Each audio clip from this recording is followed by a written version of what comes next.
Milí naši zákazníci, aj u vás dopadol takto živý plod z tuje, napadol ho škodca? No bohužiaľ už s tým asi sa nedá nič robiť, je to veľmi ťažký boj a my máme pre vás rôzne typy, ktorými môžete tento plod nahradiť.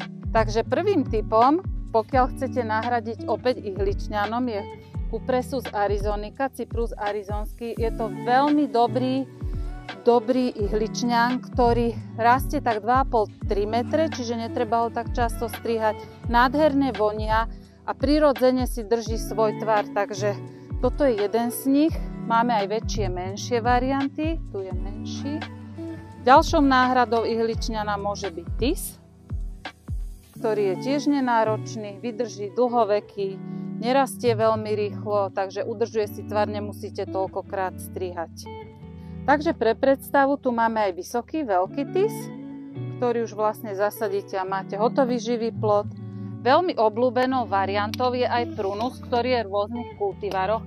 Teraz napríklad máme špeciálne takéto balenie, kde je 18 kúskov za 53 €. Takto krásne vyrastú, čiže máme už aj vzrastlé. Hotový plod. Taktiež obľúbená veľmi červienka, Photinia v rôznych veľkostiach, ktorá je stálozelená. No, je tu ďalšia varianta, veľmi netradičná, je to novinka Eleagnus. Utvorí nádherný živý plod, má aj kvietky a plody, volá sa ináč ruská oliva.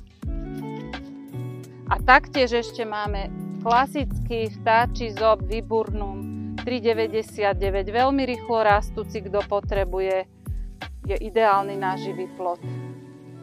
Všetky tieto rastlinky nájdete u nás v Plantexe v predajni a čiastočne aj na e-shope. Zajtra sme tu pre vás od 8. do 6. Tešíme sa.